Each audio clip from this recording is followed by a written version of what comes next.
देश आणि धर्मासाठी विश्वात्मके देवे साधक मंडळी.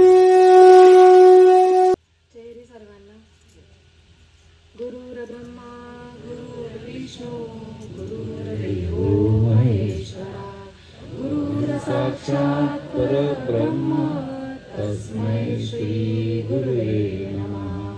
तस्मै श्री गुरुवे नमः. म्हणजे आज आपण इथे सगळेजण श्रीपाद बाबांच्या 27व्या पुण्यतिथीसाठी म्हणजे हा सत्संग सोहळा.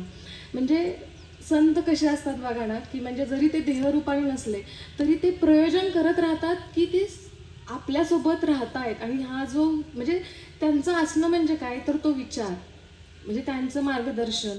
मग हे या सत्संगाच्या निमित्तानं ह्या सोहळ्यांच्या निमित्तानं म्हणजे आपला आषाढीचा मेळावा असेल, महाशिवरात्रीचा मेळावा असेल किंवा पुण्यतिथीचा बाबांचा मेळावा असेल, म्हणजे या सगळ्या निमित्तानं त्यांचं एकच हे आहे की तळमळ आहे की म्हणजे संतांचे विचार, संतांचं जे पण ज्ञान आहे ते सर्वसामान्य जीवापर्यंत पोहोचावं, ह्या ब्रह्मविद्येचा सुकाळ सगळ्या जीवांवरती व्हावं. आणि हीच ती तळमळ ते ह्या प्रयोजनातून आपल्यापर्यंत पोहोचवतात. पण म्हणजे हे सगळे म्हणजे संत संत आपण म्हणतोय, पण मग हे संत कोण असतात? म्हणजे आपण म्हणतो की म्हणजे भगवी कपडे घातलेले किंवा भस्म आहे, गळ्यामध्ये माळा आहेत, रुद्राक्षाच्या असतील, तुळशीच्या असतील, पण सगळेच भगवी कपडे घातलेले किंवा माळा घातलेले लोक संत असतात का? तर मग म्हणजे याच्यासाठीचा एक म्हणजे छोटासा दृष्टांत म्हणजे की फक्त आपण बाह्य गुणांनी किंवा म्हणजे बाहेरनं सारखे दिसत आहेत म्हणजे सेम भगवी कपडे घातल्यात म्हणून त्यांना संत म्हणायचं का? तर ज्ञानेश्वर माऊलींचं एक आहे म्हणजे दृष्टांत असा की एक माणूस असतो जो व्यापारासाठी जंगलातून शहरामध्ये जातो आणि घरी येता येता त्याला म्हणजे थकून जातो तो खूप. मग घरी आल्यानंतर त्याच्या पत्नीला म्हणतो की मला ना खूप थकायला झालंय, माझी पाठ वगैरे दुखते, तर म्हणजे मला तेल आहे का आपल्या घरामध्ये, मला मालिश करायची. तर ती म्हणते की आपल्याकडे नाहीये. खोबरेल तेल आहे का? तर ती म्हणते नाहीये. तो म्हणतो बरं ठीक आहे, मग गोडे तेल तरी असेल? तर ती म्हणते खोबरेल तेल नाही, गोडे तेल नाहीये. तो म्हणतो कुठलं तेल आहे? तर ती म्हणते बिब्याचं तेल आहे. मग तो म्हणतो की दे, तेलच तर आहे ना. मग तो लावतो ते तेल अंगाला, पण ते लावल्यानंतर खरंच त्याला म्हणजे आराम मिळाला असेल का? तो गेला कशावरती? तर तेल. मग मोहरीचं असू दे, शेंगदाण्याचं असू दे, नाहीतर म्हणजे गोडे तेल, खोबरेल तेल. पण म्हणजे गुणधर्म किंवा म्हणजे त्यांची आंतरलक्षणं जाणून न घेता आपण बाह्य लक्षणावर गेल्यामुळं म्हणजे अशी फजिती होती आपली. मग त्यामुळं म्हणजे त्या काळी ज्ञानेश्वर माऊलींना म्हणजे लिहावंसं वाटलं की म्हणजे संतांची लक्षणं काय आहेत, संत कशाला. म्हणजे इतकं छान वाटलं की म्हणजे त्या काळात कदाचित तसे नसतील, ही असतील माहीत नाही आपल्याला, पण त्यांनी आजचा विचार करून लिहिलं की बाबा आत्ता तसे बहिरूपी निर्माण होणार आहेत.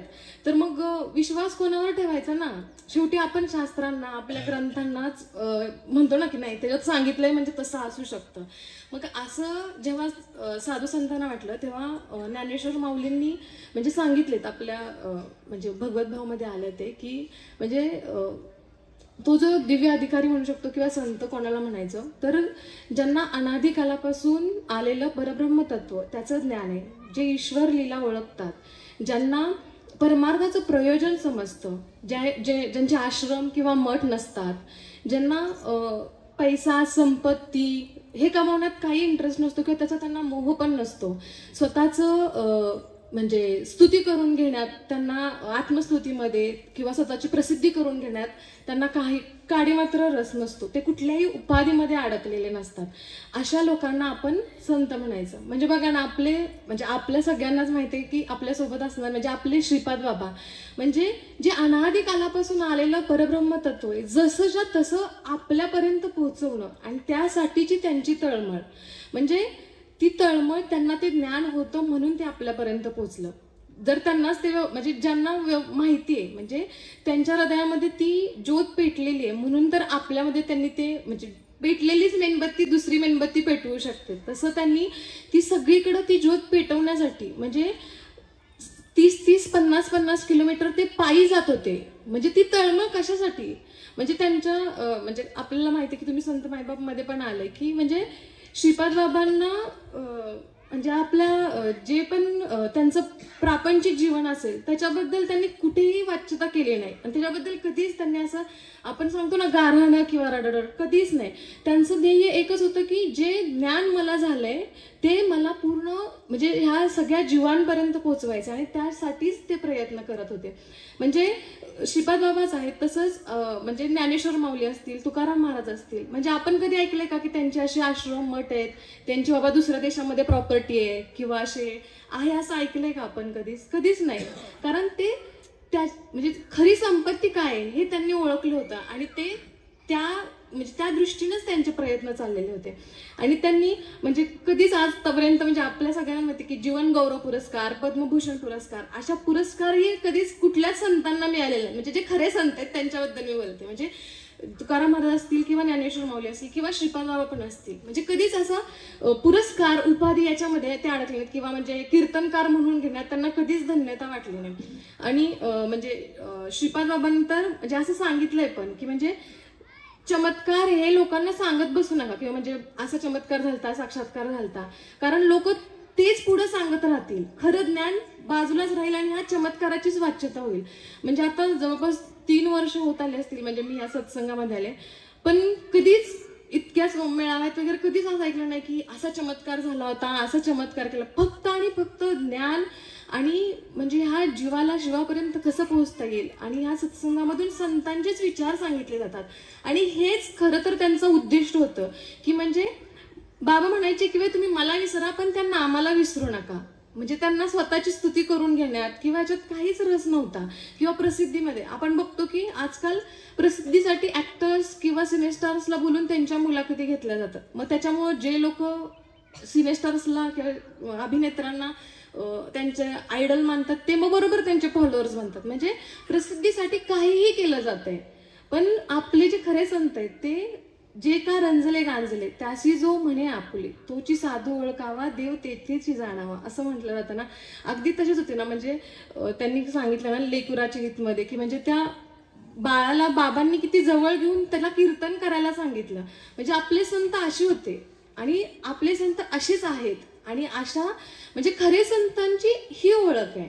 म्हणजे माझा स्वतःचा पण अनुभव असा की मी जेव्हा लहानपणी म्हणजे आता आठवत पण नाही कधी माळ घातली, घरच्यांसोबत जाऊन ज्ञानेश्वर माऊलींच्या समाधीवर आम्हाला दर्शनाला गेलेलो. काकांच्या लग्नानंतर जातात ते देवाला, मग तिथं त्यांनी पण माळ घातली, मग आम्हाला पण माळ घातली. फक्त समाधीवर ठेवली, माळ घातली आणि आम्ही इतकं खुश झालो की यस माळ घातली आपल्याला आता. म्हणजे आपण ह्या सगळ्यांसारखे झालो कारण घरी सगळे माळकरी तर आपण माळकरी. पण इथं आल्यानंतर कळालं की म्हणजे आतापर्यंत असं वाटतं की तेच खरं आहे. म्हणजे तीच रीत आहे की बाबा घ्या माळ घाला समाधीवर ठेवून. पण खरी रीत काय आहे म्हणजे ती नाही आहे. म्हणजे ह्याचं ज्ञान होण्यासाठी ती भगवंत कृपा होऊन म्हणजे ती सद्गुरूंची कृपा होण्याची गरज आहे. म्हणजे अशा संतांची जेव्हा आपल्या कृपा होते तेव्हा म्हणजे अशा संतांसाठी ज्ञानेश्वर माऊली म्हणतात की म्हणजे मज हृदयी सद्गुरू जेणे तारीला हा संसार पुरू. म्हणजे असे सद्गुरू असे संत जेव्हा आपल्याला सद्गुरू म्हणून लागतात तेव्हा ते म्हणजे आपण म्हणतो ना पूर आला तर कुठला पण पूर आपण कधीच म्हणतो किती चांगला पूर आला होता, त्या पूर हा नेहमी नुकसानकारकच असतो. तसा हा संसार पूर आहे. आणि ह्याच्यातून जर तरुण निघायचं असेल तर असे संत कुळीतून आलेले सद्गुरू आपल्याला लाभले पाहिजेत. आणि तरच आणि ते सद्गुरू आपल्या हृदयात असणं म्हणजेच त्यांच्या विचारांवर त्यांनी दिलेल्या मार्गदर्शनावर आपण आरूढ असलं पाहिजे आणि मगच आपण तरू शकतो. ज्ञानदेव महाराज पण म्हणतात की म्हणजे सद्गुरू नाही कृपा केली निज वस्तू दावेली माझी मज. म्हणजे सगळ्यांनी संतांबद्दल किती बोललंय की म्हणजे माझ्या जवळच ती गोष्ट होती पण ती मलाच माहीत नव्हती. आणि म्हणजे जे परब्रह्म तत्व किंवा ज्या ईश्वराला मी बाहेर शोधतोय तो तर माझ्यातच होता आणि ते माझ्या सद्गुरूंमुळे मला कळालं. तसंच एकनाथ महाराज पण म्हणतात की म्हणजे हरिप्राप्ती उपाय धरावे संतांचे पाय. तुम्हाला जर ईश्वर प्राप्ती घ्यायची असेल तर डोळे झाकून संतांचे पाय धरा. तुकाराम महाराज पण म्हणतात की म्हणजे वेद देते संताविना प्राप्ती नाही ऐशी वेद देते ग्वाही. म्हणजे वेद सुद्धा हेच सांगतायत की म्हणजे संतांशिवाय प्राप्तीच नाही. पण संत कोण तर हे असे संत खरे संत कोण. आणि जेव्हा आपल्याला अशा संतांचं सानिध्य लाभतं तेव्हा त्या दिव्य पुरुषांच्या सानिध्यामुळं म्हणजे त्यांच्या शक्तीमुळं साधकांच्या आचरणामध्ये परिवर्तन होतं. मग साधकांच्या आचरणामध्ये परिवर्तन होतं आणि ते परिवर्तन म्हणजेच संत कृपा आहे. आणि ही संत कृपा म्हणजे आपल्या सगळ्यांवर झाली. म्हणजे मागे एकदा बाबांनी म्हणजे लिहिलं होतं ग्रुपवर की संत कृपा झाली, पोरं बोलायला लागली. आणि त्याचा आपण सगळ्यांनी आज प्रत्यक्ष अनुभव घेतलाय की म्हणजे संत कृपा झाली आणि खरंच सगळी पोरं बोलायला लागली. म्हणजे ही संत कृपा आपल्यावर झाली. आणि म्हणजे बघा ना की पूर्ण म्हणजे ब्रह्मांड, जसं ताईंनी सांगितलं किती मोठं हे जग आहे, ब्रह्मांड आहे, भारत देश, त्याच्यामध्ये आपलं महाराष्ट्र राज्य आणि त्याच्यातली आपली विश्वात्मके मंडळी. पण ह्या मंडळींना निवडलंय त्यांनी माझे गडी कोण कोण म्हणून, म्हणजे देव देश आणि धर्माच्या कार्यासाठी. म्हणजे त्यांनी अनुग्रह असेल, प्रबोध असेल, इथपर्यंत ते थांबले नाहीयेत.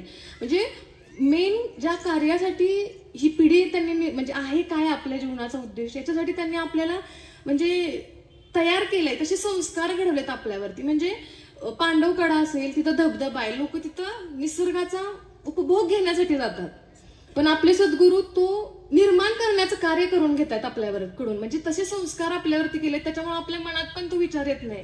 म्हणजे मी गेलेले तेव्हा मी विचारलं पण होतं की तुम्ही जाता का तिकडे धबधब्यावरती म्हणून, असं पहिल्यांदा गेलेलं तेव्हा. तर म्हणे नाही, आम्हाला म्हणजे कधी विचारच येत नाही की तिकडे गेलं पाहिजे. म्हणजे गेलं की झाडं आहेत आणि त्यांच्यात काय काम आहेत ते करणं, हा म्हणजे हे असंच येत नाही, ते संस्कारातून येते. आणि ही विश्वात्मके मंडळी म्हणजे एक संस्कार शिबिर आहे.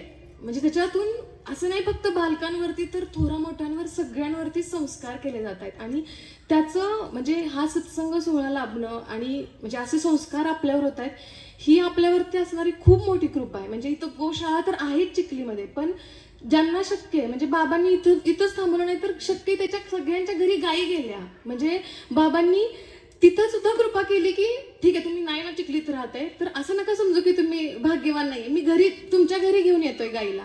आता मुंबई पुण्याची म्हणायला लागले आम्ही तर गाई पण नाही, तर गोमय प्रोडक्टच्या रूपाने येतोय. म्हणजे किती छोट्या छोट्या गोष्टीत ते आपला विचार करतायत आणि आपल्यावरती कृपा म्हणजे त्यांची करतायत. म्हणजे इतकी छान ही गोष्ट आहे ना की म्हणजे आपण म्हणतो ना दाट घनदाट झाड आहे आणि त्याच्या सावलीत आहे आपण, की म्हणजे त्या जी झळ लागते ना आपल्याला ती त्याचा आपल्याला अनुभव म्हणण्यापेक्षा त्याचा आपल्याला माहिती पण नाही ती काय असते. आणि हे सगळं केवळ संत कृपेने होतं. आणि म्हणजे असे हे संतांचे आपल्याला उपकार आहेत की काय द्यावे त्यासी व्हावे उतराय.